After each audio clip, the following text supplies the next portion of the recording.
আসসালামু আলাইকুম। আমি সামিহা আবারও চলে এসেছি সামিয়া ব্লগ থেকে।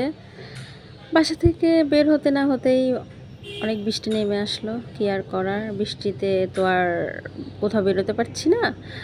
তো যাই হোক, তো এখন হলো বৃষ্টিতে আমরা দাঁড়িয়ে আছি বাসার নিচে। কখন বৃষ্টি থামবে তারপরে আমরা খেতে যাব। তো বাসার নিচে দাঁড়িয়ে দাঁড়িয়ে ভাবছি কত মানুষ আর সবাই দাঁড়িয়ে আছে। ছাতা নিয়ে আসলে কিন্তু এর মধ্যে বের হয়ে যেতাম, কিন্তু প্রবলেম হচ্ছে বাসা থেকে বের হওয়ার সময় ছাতা নিয়ে আসি নাই। এজন্য এখন কিছুক্ষণ ধরে ওয়েট করতে হবে, বৃষ্টি থেমে গেলে দেন আমরা চলে যাব। আর আজকে প্ল্যানিং আছে অনেক কিছু খাবো, কারণ প্রচণ্ড গরম ছিল, এর মধ্যে এখন ঠান্ডা, এর জন্য অনেক কিছু খেতে যাচ্ছি। তো বৃষ্টি শেষ হলে আমরা বের হব। অলরেডি বৃষ্টি প্রায় শেষের দিকে চলে এসেছে।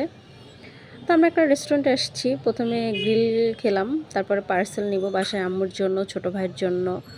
তো গ্রিল খাওয়া শেষ হলে আরও অনেক কিছু খাবো। তো এখন গ্রিলটা প্যাক করছে। ছোটো বোন বলল যে না, আর বেশি কিছু খাবো না, ডিম খাবো। পরে এখন আমরা ডিমের দোকানে চলে এসেছি। এখানে কিন্তু অনেক মজাদার ডিম, এখানে বিট লবণ দিয়ে দেয়, খুব ভালো লাগে। আর আমি কিন্তু ডিম খেতে অনেক পছন্দ করি। আমার হাঁসের ডিম হলে তো আর কোনো কথাই নাই, প্রচুর আমি হাঁসের ডিমের পাগল। তো ডিমটা একটা সিলেক্ট করলাম, সুন্দর করে ডিমটাকে বানাবে এখন। তো ডিমটা সুন্দর করে ছিলতেছে। আমি না এরকম করে ছিলতে পারি না, আপনারা কি পারেন কমেন্টে জানাবেন। তো ডিমটা, আর এটা কিন্তু ফুল সিদ্ধ ডিম না, এটা হলো হাফ সিদ্ধ ডিম।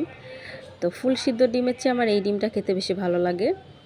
তো যাই হোক, সবাই ভালো থাকবেন, সুস্থ থাকবেন। আর আমার চ্যানেলটি যারা এখনও সাবস্ক্রাইব করেন নাই তারা অবশ্যই আমার চ্যানেলটি সাবস্ক্রাইব করবেন আর আমাদের জন্য দোয়া করবেন। আসসালামু আলাইকুম।